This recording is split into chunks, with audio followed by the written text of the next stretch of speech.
I don't necessarily think everyone can be an entrepreneur. It doesn't even make sense. Like, I agree with you. 100%. you know, you're gonna have winners and losers. You're gonna have first Yeah. place and eighth place. That's the fun of the game. No way in hell are people gonna shop online. I saw that period. I saw that transition. So now that AI is here, I'm open to it because I don't want to miss it again. People look at me like I'm crazy. Like, why are you here every day? Why are you doing pull-ups every day? Why are you running every day? Like, you're crazy. And I'm just like, I might be, but at least I'm having a six-pack. I was running up $200,000 months, 300,000, 400,000, 2 million. You just had like 400K in the bank account, just casually dropping. And I was just like, there's another level of finance that I have not seen before. What's going on, everybody? It's Atasha Watkins, your favorite realtor. And as always, I like to bring you guys different things to help you with wealth, relationship, whatever the case is. Today, I have Marcus, one of my favorite people in the world, out here to teach us a little bit about e-commerce and a little bit just about his professional life. What's going on, brother? What's going on, man? Pleasure to be on here. Thank you for having me. Good. So I'm a little bit of a, for lack of a better word, I'm a newbie when it comes to the whole e-commerce world. I've seen it, and I know that the wealth that it can generate. Can you tell us a little bit about how you got started, a little bit about your life story, how you got here, and then we'll transition into the e-commerce a little bit. Yeah, for sure. So just to answer the first question of e-commerce, I know a lot of people, when they hear that word, they kind of just get hit with like a boulder of kind of like, what does that even mean? Such a big word. Yeah. E-commerce, you know, if you were to break down the word commerce, commerce is a trade of things. And the E just stands for online. So it's the online trade of things. Got it. And how I got into the online space, I started my online journey when I was in college. Oh, okay. So I was very in tune with the Asian immigrant background family. Oh, nice. Okay. Nice. And I'll nice. explain what I mean by that. When Yeah. I was growing up, my grandparents raised me, my parents raised me as well, but I was taught to go to Harvard, Yale, very typical Asian community standards. And I would argue that I did my part, meaning I was getting good grades, I was going into sports teams, I was setting myself up for that, 9 to 5 Yeah, for career. success. I was setting myself up for that. And I remember halfway into college, that's when I first joined my first Greek life fraternity. Shout out Oh, to nice. What did you pledge? I pledged Lambda Phi Epsilon. Shout out Lambdas. Big Lambdas. Nice. Go for it. Alpha Lambdas. chapters. But basically, I was in a fraternity and I kind of started slacking off a little bit. I'm not even gonna lie. But the cool thing was I was still able to keep up my grades during that time. Yeah. And as I was kind of messing around with life, I wasn't taking as much attention to school. I actually put that attention into, I would say, hustling. Got it. Hustling meaning I was trying to find ways to make money, because when you're in college, to be honest, most college kids are broke, you know? Yeah. And I was in Binghamton. I remember seeing like these Chinese foreigners, even though I'm Chinese myself, I saw these foreigners, they were just rocking like a Lamborghini Ferrari. And I Oh. remember they dropped a receipt one time. I was storming next to this one Chinese foreign. Got it. He was like the son of a government official or something like that. I don't know. Okay. But basically, I remember him just dropping like his receipt, and he just had like 400K in the bank account, just casually dropping. He buys whatever he wants in his dorm room. And I was just like, there's another level of finance that I have not seen before. And this is pretty damn interesting. So what ended up happening, that was a spark of, I want to make something. I want to see something. And then I started selling shoes. I started finding Yeezys, off-white sneakers. Nice, you know about nice. those. Yes, of course. You know, I grew up being a little bit of a sneakerhead. Life hits you and then you fall off of those things. But yeah. Yeah, so I found a passion, Yeezys, off-whites, Nikes. I remember buying a pair of Yeezy Blacks, 350s, black reflectives. They were going for like 230, and then I got it and sold it for like 1,500. Definitely. So are you sort of like, you started off as a reseller a little bit? Or no? Exactly. Okay. So my perception with online, I'll go into how it went to online, is just I need to find something I could sell for higher. I need Yeah. to find something that's cheaper, and I need to sell for higher. I first found that vehicle through shoes. Reselling shoes. And then I remember I made like 1 profit sale, meaning like I bought the shoe and I literally profited like 1,500 to 2,000 off that one Nice, pair for like nice. 2-3 of them. And I'm just like, well, I'm starting to make some money. This is starting to feel real good. Yeah. And then what ended up happening was I made about like 4,000 during the month, like around 3 to 4K. And I searched up on Google, because this was in the middle of college. I was just like, how much does 100K a year make? Because everyone in college, everyone's just like, oh, let's make 100K salary, 6 figures, 6 figure that. Okay, cool. Let's actually break down the math. I'm Asian. I like to Yeah. break down the math. But that's what it all is. Like, we look at these big numbers and everything like that. If you break it down to day by day, hour by hour, week by week, month by month, you'll be surprised how much easier it is to make money than most people think. correct? Yeah, I remember doing a calculation. I was literally in college in my bed thinking, if I'm trying to make a 100K salary, and correct me if I'm wrong, but I remember it was like $300 a day. Like, I just have to make $300 a day, and I'm already on track to 6 figures. I'm just like, well, I can make $300 a day. Let's find out how. And that's what sparked my curiosity to go into the online space. That's what got me to like, okay, I want to make money online. Yeah. Because I could find shoes to sell. I could definitely find some products to sell. Yeah. And that's where drop shipping, that's where e-commerce came into my world. See, I've always heard those terms, drop shipping and e-commerce, but thank you so much for bringing a little bit of clarity to what it actually means. Here's my question, though, just hearing everything that you said, and it's totally outside of the box. Do you think that 9 to 5 is over and more people should move into being an entrepreneur? Or do you think there's still a space for a 9 to 5 worker and transition to maybe to stocks and real estate and stuff like that? How do you feel? That's a really good question. The answers seem like it's such a static answer, like it's just like a one size fits all, but it's kind of like putting a circle in a square. Yeah. You know, it's a dynamic answer, meaning that I believe in just human species, human evolution. You're always going to have a contingent of people that are going to be sheep and follow the crowd. And there's nothing wrong with that, because you need people like that in order to also have a contingent of people that don't follow the crowd and don't follow the norms. And I think 9 to 5 employees, employers, it doesn't matter. Okay. It doesn't matter as long as you are towards the same goal. How much pressure can you handle? How much responsibility can you take? How much accountability can you handle? I've noticed a tremendous difference. A lot of non-entrepreneurs, a lot of people that are really immersed in a 9 to 5, and call me out, guys, if you guys think this is wrong, but it's like a lot of people now, they don't take accountability simply because you don't need to. You're not the founder. You're not the boss. You're not the one that's calling the shots, so you don't have to take that accountability. Yeah. And I think when it comes to just being a good human in general, being a good human being, you need to have accountability in your life. 100%. Okay, and to go into the question where, you know, how is society going to function if everyone's an entrepreneur? I don't necessarily think everyone can be an entrepreneur. It doesn't even make sense. Like, I agree with you 100%. you know, you're going to have winners and losers. You're going to have first place and 8th place. That's the fun of the game. That's capitalism. That's meritocracy. Yeah.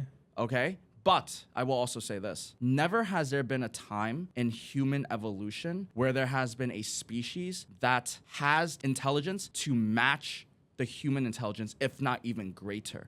So we're living in a time period where people can be entrepreneurs. AI can revolutionize the world where you can make your own self-sustaining business to do the endeavor that you're doing, because it gets rid of a lot of the mundane tasks that you don't need to do. Or it could go into a complete darker era where the people that do understand AI and do understand technology don't let other people know about, or don't let people use that leverage to build upon their journey, their dreams. That's interesting that you said it that way. Do you think it's actually the people who are in control, or is it the people who are afraid of change of technology? I'm a little bit older than you, so I'm not as adept. I don't get it as fast as most people does. You know, it's not outside my realm, but I've been playing with it. I've been playing with ChatGPT. I can tell.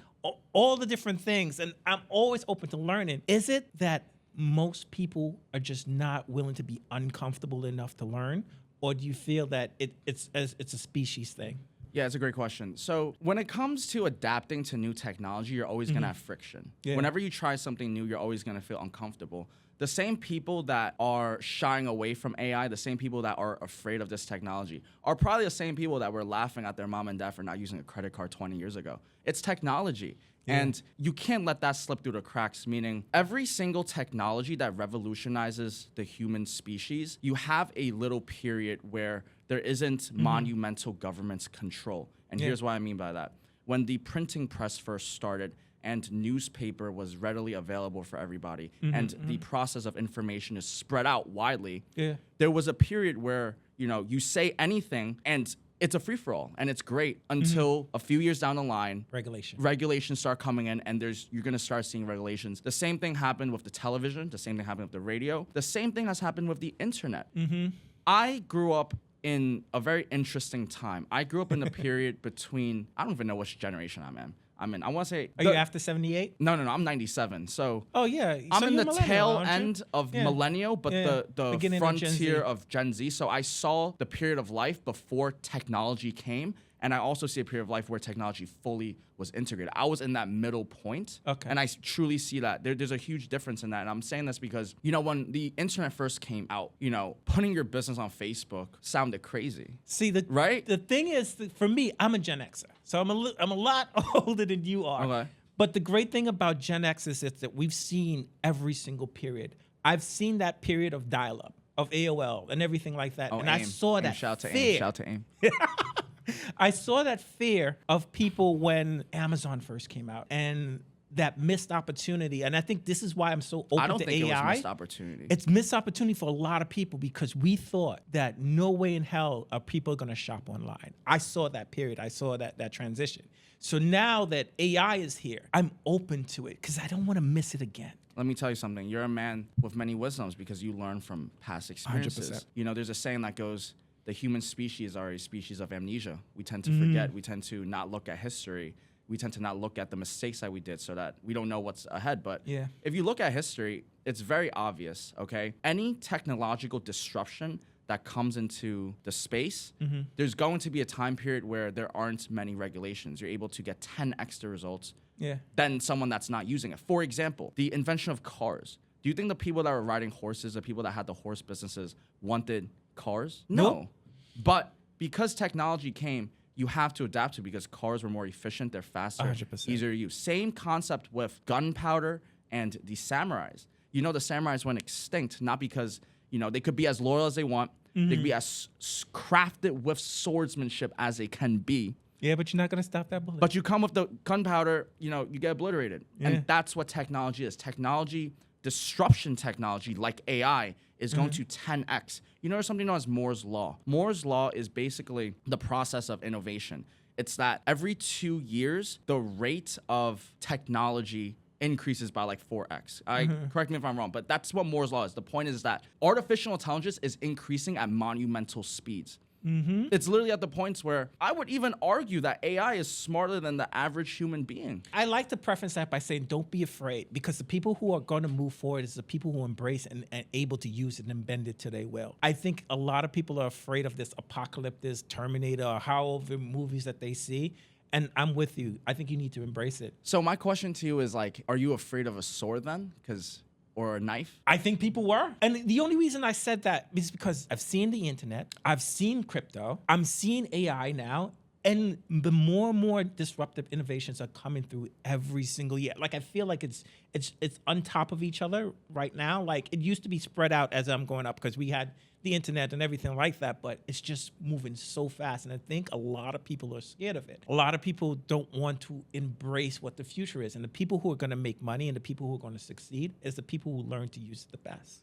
Let me tell you guys one thing, okay? That was very well said. I'm gonna bounce off of that. The reason I asked about is a sword or is a knife, are you scared of it, is because it's not that, you know, the sharpness of the knife that makes it scary, it's the person that wields it. I agree Okay, with it's you. not That's AI brilliant. technology that you're scared of, it's the people that are behind it. That's And I'll brilliant. tell you guys right now, just like I'm saying with every disruption technology, you have a period where there aren't many regulations. You have a period where it almost feels like you're hacking the system. You're almost hacking the game. If you know how to actually use ChatGPT to consolidate data and to use it for what it's supposed to, you are immensely going to 10x your results. The difference is that most people don't know how to use it. The difference is people are way too arrogant and they think that they know they know better, that they don't try to use it. You know, it's like they think they're too good for it or they think that it's never going to catch up to them. Let me tell you guys right now, like AI is coming. I am at the forefront of e-commerce technology right now. I see what's going on. Yeah. Every business uses AI right now.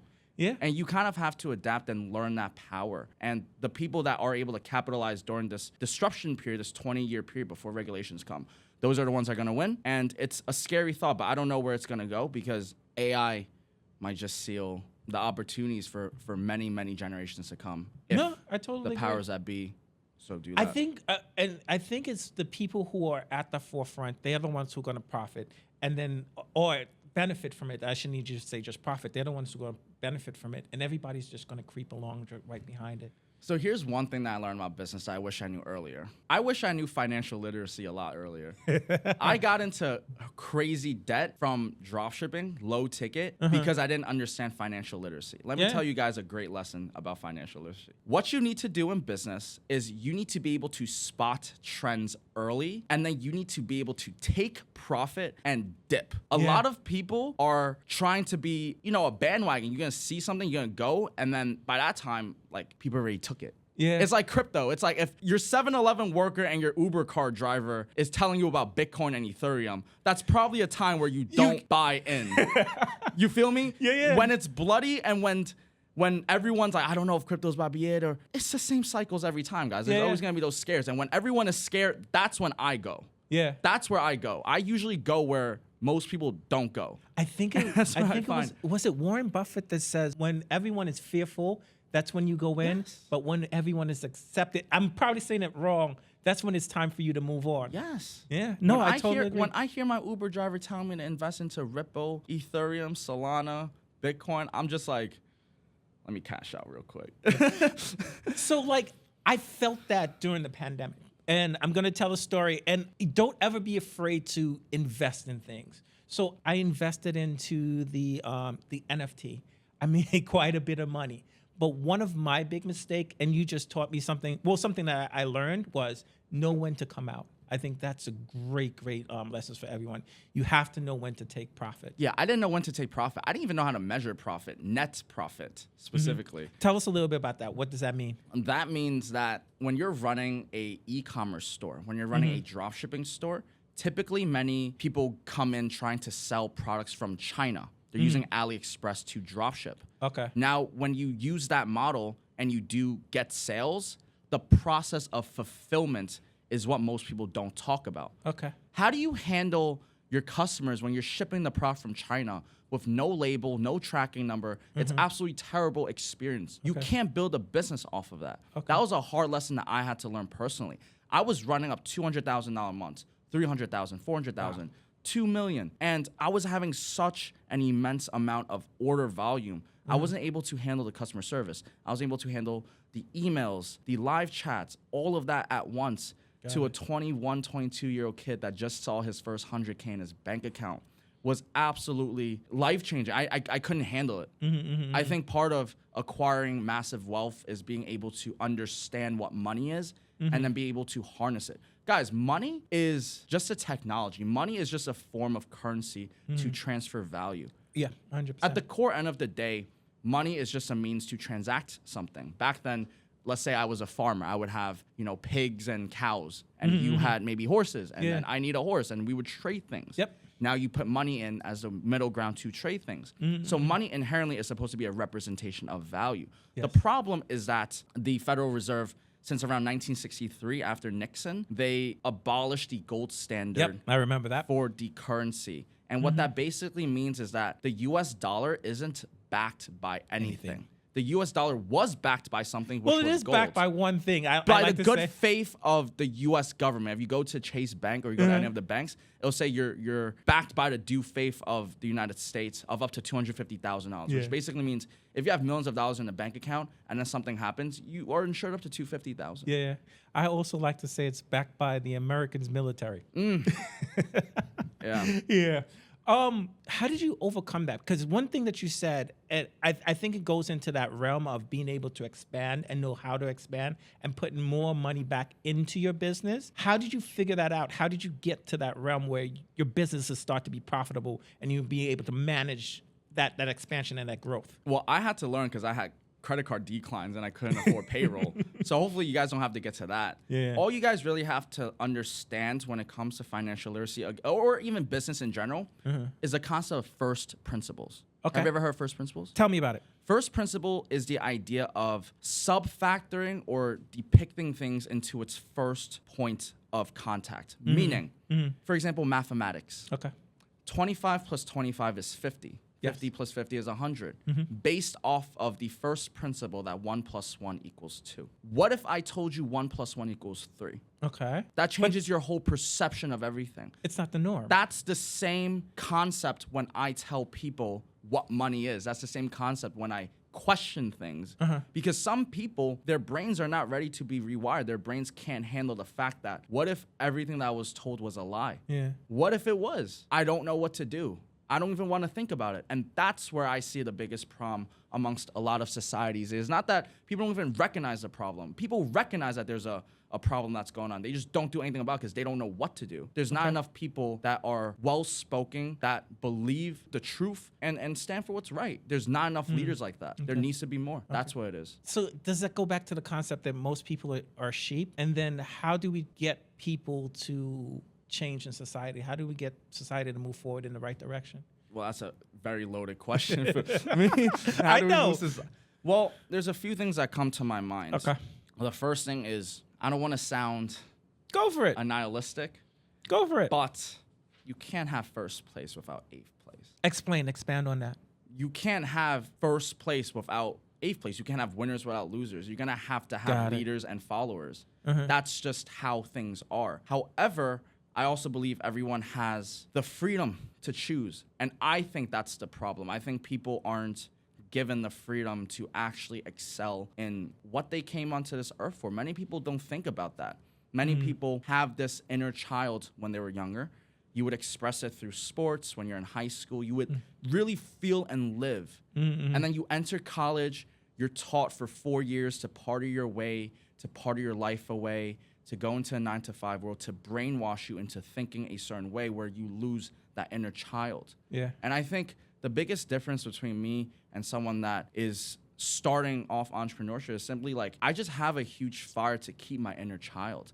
I think if everybody just resorts back to what they truly want in life, thinking back to purpose instead of filling themselves with needless distractions, the world will be a way better place.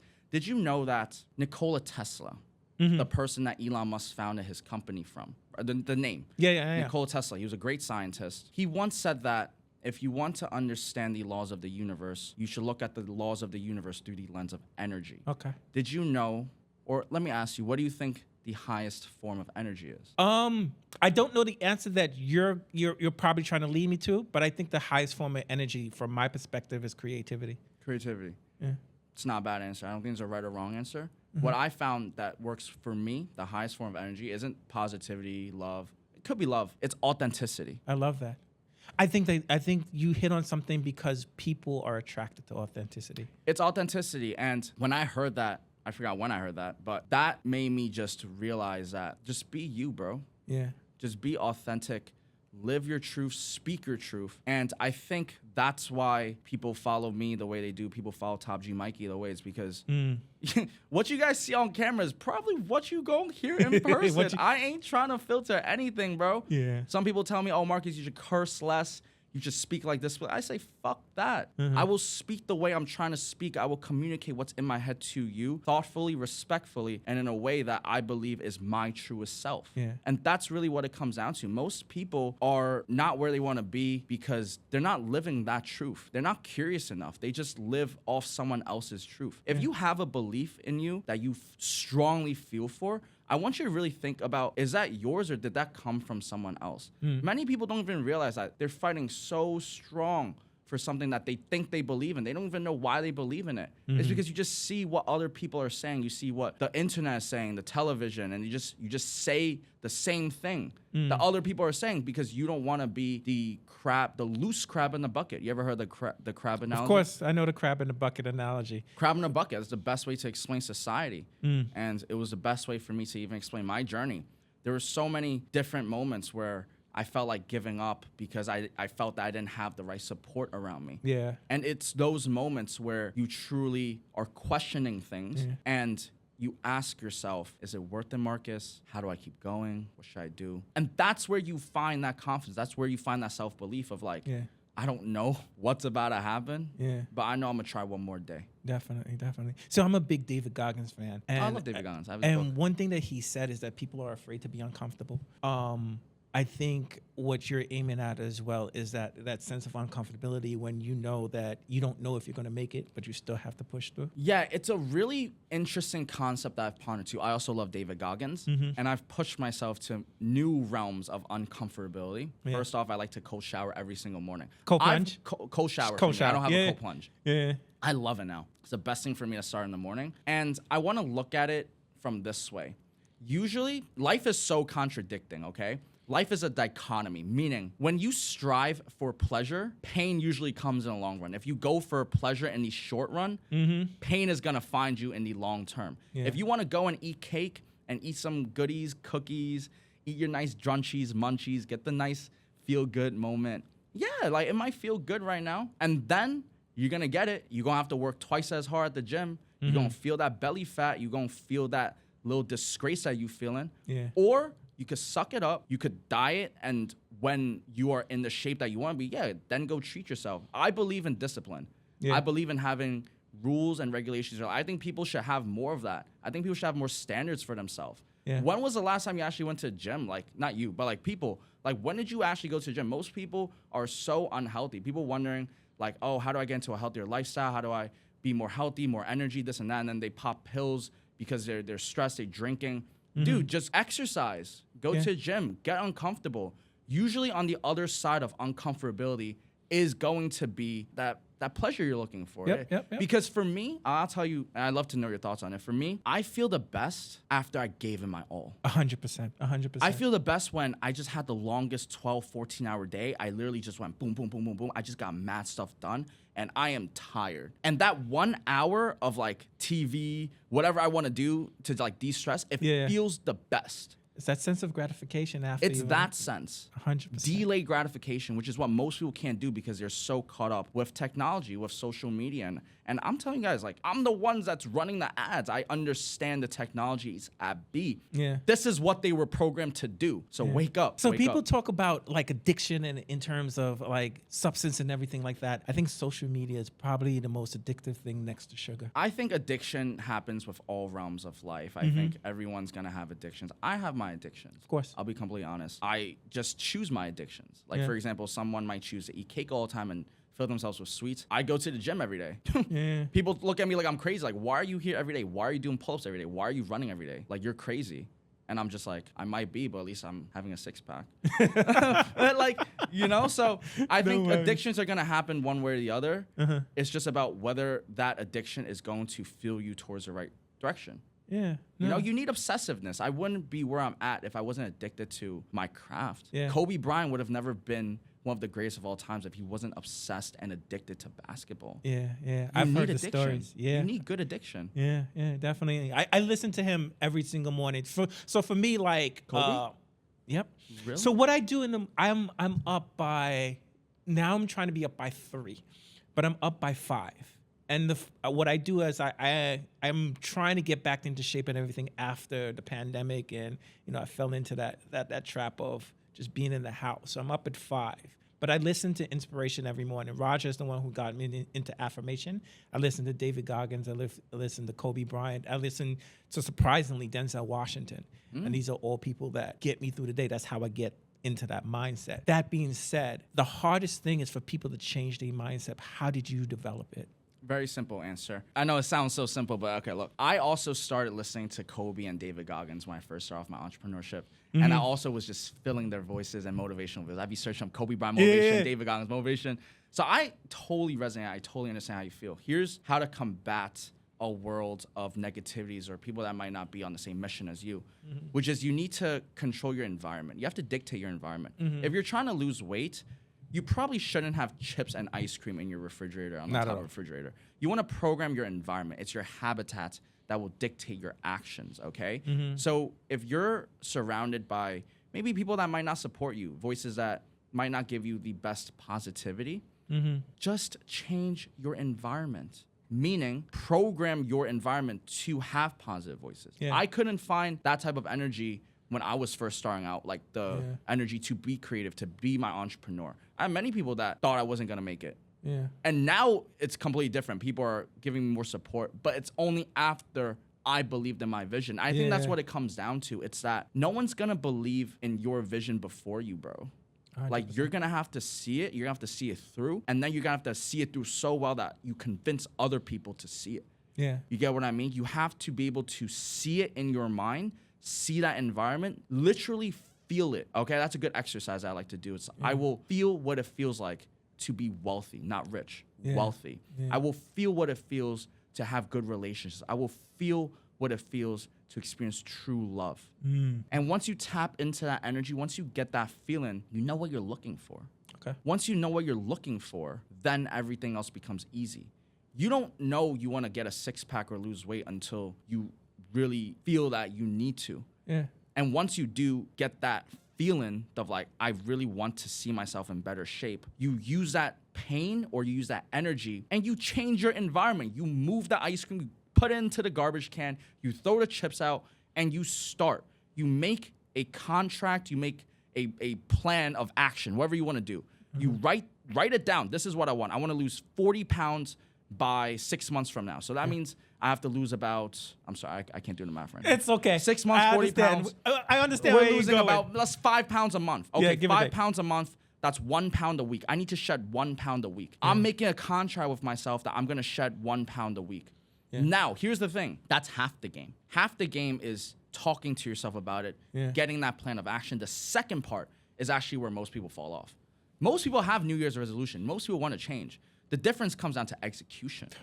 Well said. Right? Well said. And I most agree people, 100%. this is what I see from my experience. Most people either have vision, but they got no execution because they're lazy as fuck. Some people work so hard, but they don't work smart and they have no vision. Yeah. A true businessman, a true man of high stature, understands that you need a little bit of both. You need to know where you're going and then you have to work hard. Yeah. Most people want to work hard and then they don't work hard. They lose 1 month deep because, I'm not seeing the weight that I'm losing. I'm just going to give up. You don't have consistency. And then some people might just run, work, and they're like, I don't even know why I'm doing this for. Yeah. You need a little bit of both and most people don't. No, or can't I 100% harness that agree energy. with you. I 100% agree with you. I think that even if we use the just the analogy of exercise, you're working every single day, but you don't have a game plan. You don't have you don't know where you're going. You don't have direction. I think that's 100% true. One thing that I liked, we talked a little bit about our inspiration, where we get inspiration from. Let's wrap this up and tell us like what inspires you, what lets you wake up in the morning and keeps you going till that end of the night. What pushes you during those 12-hour days? It's a good question. Makes me really think, and I want to give you the right answer. If I'm being completely honest, if it was just for money, women, cars, that's not going to be enough to get me through a 12, 14-hour day of true hard grind. I'll tell you what, when deep down in the trenches, when I feel like giving up, I'll tell you what I think about. I think about the people that I've helped so far. Yeah. I think about the actual change that I'm bringing into society, into the people around my world. I think there's true power in actually just trying to help people. And I've tapped into this world where the more people I help, the more gains I get as well. And call that selfish, call it selfless. I think that's a dichotomy of world. That's the dichotomy of business. Yeah. Point is, when I'm in the deepest moments, I think of my mom and dad. I think of my best friends. I think of the people around me. I think that people believe in you, Marcus. It would be an injustice, a disservice to them if you were to stop right now. How shameful will your grandpa look at you if you had just given up in this moment right now because you couldn't handle an angry client? Yeah. Because you can't take the stress? Go to therapy. Do something. Beautiful. Fix yourself. Beautiful. Work harder. Yeah. And through that internal dialogue, you find true power. That power isn't about me wanting to get the fastest car or the nicest Lamborghini. That power is I'm actually making a change in people. I'm trying to give new perspectives, new ideas, new evolutions to the mind of the human species. I want people to have new trains of thought. I think that's what it comes down to. I think going back to the original question, we want to improve society. We want to advance society as a whole. People just need to get educated more. 100%. Information is the gatekeeper of all of your joys. Most people want to get rich. Most people want to experience a life of more freedom. They don't know how. And they don't seek it because you've been distracted by media. I've heard this quote before. Religion is the opium of the masses. And I'm not trying to get too deep into religion and all of that stuff, but let's talk about this. Opium of the masses, distractions. I would argue that sports, music is the new opium of the people. It's a new religion because everyone is so distracted with Steph Curry, LeBron James, and Bronny James. Everyone's distracted by just hoes, sluts, and bitches in songs. You're distracted. Yeah. So even if you do have a little peak of curiosity, you're gonna be too distracted by everything. And then plus you have friends and family that are also distracted. Yeah. And now you're in this never-ending cycle of maybe you want a little change, but it's not deep enough where you want an immense change. It's all about self-pondering, getting that internal dialogue. I say, if you can, because the world is so crowded and because the human species wasn't even built to live in cities, you know, like our whole entire brain chemistry changes because, you know, city creatures versus like people outside, there's a different chemical balance. Point is, there's so much stuff going on these days. You need to find your inner peace one way or the other. Yeah. And Mikey stresses this a lot, finding your inner peace. I think as a man, you need to be able to hold that ground, hold that peace. And for me, what I found best, I like to do meditation. I sit still and people want to go crazy. I'm not no yoga guru or anything, but this is how I meditate. I find one spot, the same spot that I go to every single day, 5, 10, 15 minutes, put a timer on, close your eyes, and just let your thoughts sink in. You could have bad thoughts, you could have good thoughts. Point is, just let your thoughts sink in and just let it run course. Many people just can't sit alone and just sit in their thoughts. The entire generation of human men would be better if we knew how to sit in our thoughts alone. Yeah. we really would be, but we can't. And it's not an easy thing to do because it's feeling all of your emotions, feeling everything, the good, the bad, the truth. I agree. But that is where you find the answers that you're looking for. 100%. Bro, that was amazing. I love that wrap up, everything that you said. It was such a pleasure talking to you. This was amazing. I think we've got a lot of jewels for them out there. This was life changing. I think you're gonna change some people's life because it's the simplest things. It's simple, But it needs to be said. Let me just wrap one things up.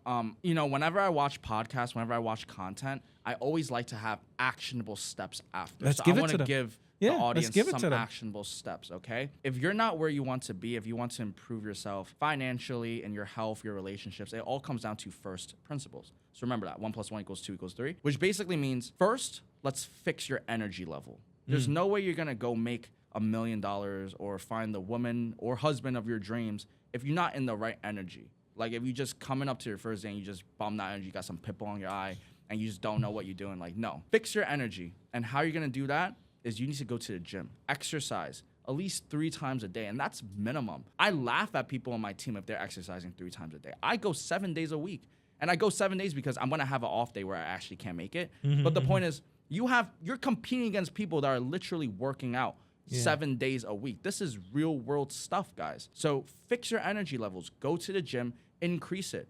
Avoid all of the chemical processed foods. So many people get caught in sugary foods, candy. I love Kit Kat. I love chocolate bars. And all of that is terrible.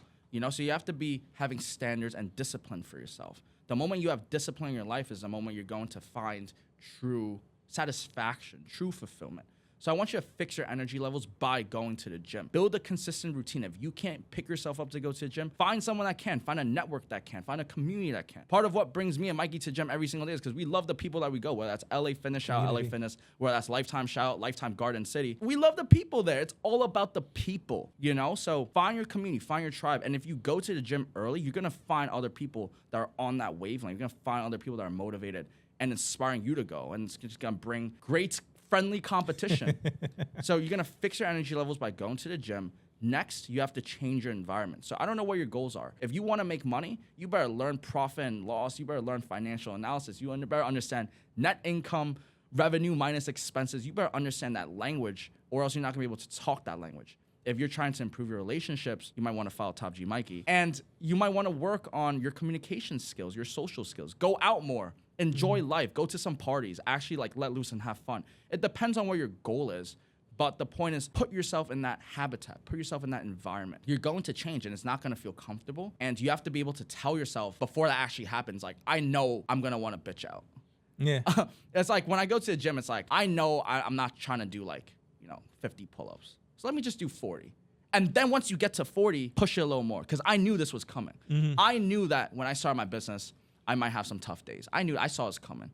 I made a contract with myself that I'm not going to give up. So I'm just going to see it through. Blind faith goes a long way. Yeah. Having faith, having hope, because your thoughts is what's going to lead to your actions. Your actions lead to your routine, and then your routine is going to change into lifestyle. And this, ladies and gentlemen, this is a lifestyle.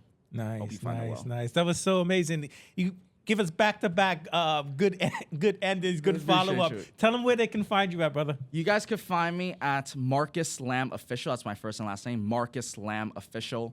Or you could search up this podcast at Peak Flow Media. And where can people find you, my brother?